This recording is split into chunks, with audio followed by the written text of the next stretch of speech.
నామానికి మహిమ కలుగును గాక.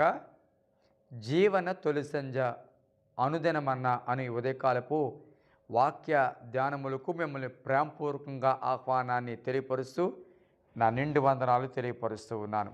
ప్రభునందు మాకు అత్యంత ప్రియులైనటువంటి దేవుని బిడ్డలారా ఎలా ఉన్నారండి? నిన్నటి దినాన్ని ఆరాధనలు బాగా జరిగాయా? కుటుంబ సమేతంగా ఆరాధనలో పాలు పొందారా? మరి అందరూ కుటుంబంలో బాగున్నారా? ఆరోగ్యంగా ఉన్నారా? మరి పిల్లలు చక్కగా పరీక్షలు రాస్తున్నారని నమ్ముతూ ఉన్నాను. దేవుని మహాకృపను బట్టి మరొక వారంలోకి మనం ప్రవేశించి ఉన్నాం.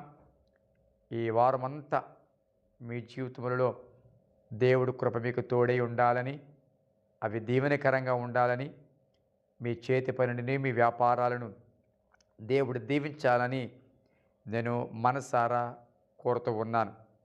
మరి ఈరోజు ఉదయకాలం ప్రార్థన చేసుకున్నారా? వాక్యాన్ని చదువుకున్నారా? ఒకవేళ ఇంకా ప్రార్థన చేసుకోకపోతే, వాక్యాన్ని చదువుకోకపోతే దయచేసి ప్రార్థన చేసుకుని వాక్యాన్ని చదువుకుని అప్పుడు మీ దినచర్య ప్రారంభించాలని ఒక దైవజనుడిగా మీకు మనవి చేస్తున్నాను. ఈ ఉదయకాలం ఒక మాటను మీ దృష్టికి తీసుకురావడానికి నేను ఇష్టపడుతూ ఉన్నాను. ఫిలిప్పీలకు రాసిన పత్రిక 2వ అధ్యాయము. ఫిలిప్పీలకు రాసిన పత్రిక 2వ అధ్యాయము 13వ వచనం 14వ వచనం చదువుతూ ఉన్నాను. ఎందుకనగా మీరు హెచ్చించుటకును కార్యసిద్ధి కలుగు చేసుకున్నటకును తన దయా సంకల్పం నెరవేరుటకై మీలో కార్యసిద్ధి కలుగు చేయవాడు దేవుడే. మీరు మూర్ఖమైన వక్ర జనము మధ్య నిరపరాధులను, నిష్కళంకులను, అనంద్యులనైన దేవుని కుమారులు అగునట్లు సణుగులను సంశయములను మాని సమస్త కార్యములను చేయుడి.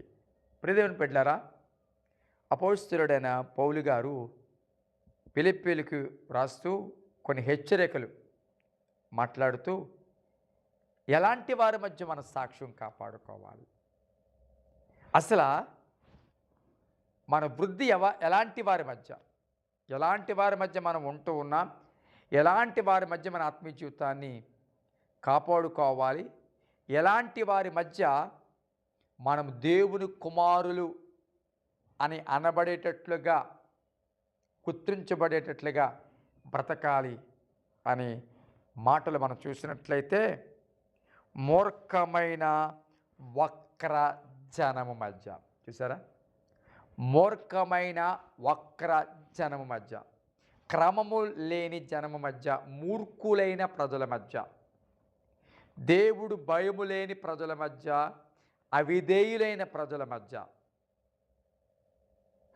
బహు శరీర సంబంధమైన కార్యాలను నెరవేరుస్తూ దేవుడంటే భయము లేని వారి మధ్య వక్రజనం, అలాంటి వారి మధ్య మనము దేవుని కుమారులుగా బ్రతకాలంట. చూసారా?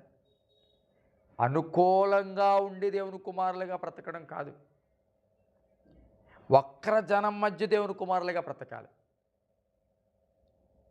చాలాసార్లు అనుకూలత లేపై భక్తి చేయలేకపోతున్నాం, అనుకూలత లేకే మందిరానికి రాలేకపోతున్నాం, అనుకూలత లేకపోతే ప్రార్థన చేయలేకపోతున్నాం, అనుకూలత లేకే ఇవ్వలేకపోతున్నాం, అనుకూలత లేకే చెయ్యాలనుకునేవి చేయలేకపోతున్నాం, బ్రతకాలనుకున్నట్లుగా బ్రతకలేకపోతున్నాం అంటూ ఉంటాం. కానీ ప్రియదేవుని బిడ్డలారా, అనుకూలతలో ఉండి చేస్తే అది పెద్ద విశేషమేమీ కాదు. అనుకూలతలో భక్తి కాపాడుకుంటూ, అనుకూల పరిస్థితుల విశ్వాసాన్ని కాపాడుకుంటూ, అనుకూల పరిస్థితుల్లో భక్తికి ప్రాధాన్యత ఇస్తూ జీవించడం అది పెద్ద విశేషం కాదు. కానీ ప్రతికూల పరిస్థితులలో విశ్వాసానికి పరీక్షల మధ్యలో, యథార్థతకు ఆటంకాల మధ్యలో మన భక్తులు ఎదగడానికి మనకి కలిగే ప్రతిబంధకాల మధ్య మన భక్తి చేస్తూ దేవుని కుమారులుగా మన బ్రతకడం అది చాలా ఇంపార్టెంట్. ఎలాగంట దేవుని కుమారులు ఎవరు?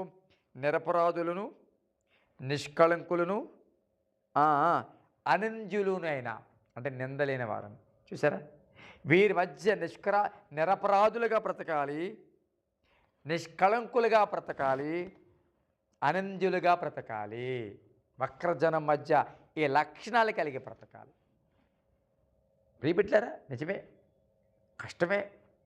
వక్రజనం మధ్య ఇలాగ బ్రతకాలంటే కష్టమే. కానీ నీ సాక్ష్యము దేవుని కుమారులు అని ఎక్కడ రుజువు అవ్వాలి తెలుసా? ప్రతికూల పరిస్థితులు. అబ్రహాం విశ్వాసం ఎక్కడ రుజువైందండి? ఇస్సాకుని బలిచ్చే ఆ బలిపెట్టిన దగ్గరే కదా రుజువైంది. యోబు యథార్థత ఎక్కడ రుజువైందండి? తన జీవితంలో ఊహించని ఆపద వచ్చినప్పుడే కదండి. దానియేలు యొక్క భక్తి విశ్వాసం ఎక్కడ రుజువైందండి? రాజు ఏ ఒక్కరూ కూడా తమ దేవుళ్ళకి ప్రార్థించకూడదు అని చెప్పిన ఆ చట్టములో దానియేలు ఏ రోజు కూడా మానకుండా ప్రార్థన చేయడంలో రుజువైంది. మా దేవుడు రక్షింపగలడు, ఒకవేళ రక్షించకపోయినా పర్వాలేదని షడ్రకు మేషకు అబేద్నెగోల విశ్వాసము అగ్ని జ్వాలల మధ్య కదా రుజువైంది. కాబట్టి దేవుని సందులు ప్రియబిడ్డలారా, వక్రజనం మధ్య ప్రతికూల పరిస్థితుల్లో, నీకు ఇబ్బందికరమైన పరిస్థితుల్లో, నీకు అనుకూలత లేని పరిస్థితులలో నీ విశ్వాసం రుజువు అవ్వాలి. నీవు దేవుని కుమారుడిగా బ్రతకాలి. అంటే అలాగా నిరపరాధిగాను, నిష్కళంకుడుగాను, అనంద్యుడుగా బ్రతకాలి. ఇది దేవుని కుమారు యొక్క లక్షణాలు. కాబట్టి మాటలు వింటున్న ప్రియబిడ్డలారా, వక్రజనం మధ్య ఉన్నాను, కష్టాల మధ్య ఉన్నాను, ఇబ్బందులు పెట్టేవారి మధ్య ఉన్నాను, నిందించేవారి మధ్య ఉన్నాను, అపహాస్యం చేసేవారి మధ్య ఉన్నాను, వీటి వల్ల నేను భక్తి చేయలేకపోతున్నాను, వీటి వల్ల నేను ఆత్మీయంగా ఎదగలేకపోతున్నానని ఒకవేళ అనుకుంటూ ఒకవేళ వెనకబడిపోతున్నావేమో. కానీ ఉదయకాలం దేవునితో మాట్లాడుతాడు సార్, వక్రజనం మధ్యనే నువ్వు దేవుని కుమారుడిగా బ్రతకాలి. వక్రజనం మధ్యనే దేవుని సందులో ఎదగాలి. వక్రజనం మధ్యనే నమ్మకస్తుడిగా బ్రతకాలి. వక్రజనం మధ్యనే ఇతడు దేవుని కుమారుడు అని సాక్ష్యం పొందేటట్లుగా, దేవుణ్ణి ప్రతిబింబ చేసేటట్లుగా నువ్వు బ్రతకాలి. కళ్ళు మూసుకుందాం. పరిశుద్ధమైన తండ్రి, ఈ పరిశుద్ధ నామానికి స్తుతులు స్తోత్రాలు చెల్లిస్తున్నాం. ప్రేమించి మరో దినమిచ్చో ఈ దినమును బట్టి సమయాన్ని బట్టి నేను మనసారా స్తుతిస్తున్నాం.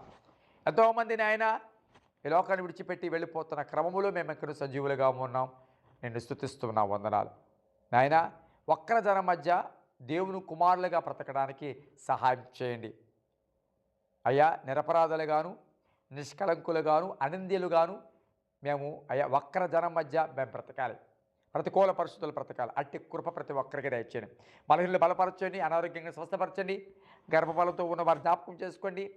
గర్భఫలం కొరకు ఎదురు చూస్తున్న వారి జ్ఞాపకం చేసుకోండి. జైల్లో ఉన్న వారి జ్ఞాపకం చేసుకోండి. హాస్పిటల్లో ఉన్న వారి జ్ఞాపకం చేసుకోండి. సర్జరీలు చేయించుకున్న వారి జ్ఞాపకం చేసుకోండి. ఆర్థికంగా ఇబ్బందులు పడుతున్న వారి జ్ఞాపకం చేసుకోండి. ఉద్యోగం కొరకు ఎదురు చూస్తున్న వారి జ్ఞాపకం చేసుకోండి. పరీక్షలు రాస్తున్న బిడ్డలు జ్ఞాపకం చేసుకోండి. ట్రాన్స్ఫర్ల కోసం, ప్రమోషన్ల కొరకు ఎదురు చూస్తున్న వారి జ్ఞాపకం చేసుకోండి. వివాహాల కొరకు ఎదురు చూస్తున్న వారి జ్ఞాపకం చేసుకోండి. కనిపెడుతున్న వారి జ్ఞాపకం చేసుకోండి. వారందరి జీవితాలు మీరు కార్యాలు జరిగించి మీ నామానికి మహిమ తెచ్చుకోమని, ఈరోజు వారి దరిచర్య అంతట్లోనూ కూడా మీరు తోడుగా నడిపించమని యేసు నామమున అడుగుచున్నాను తండ్రి. ఆమేన్. Thank you. God bless you.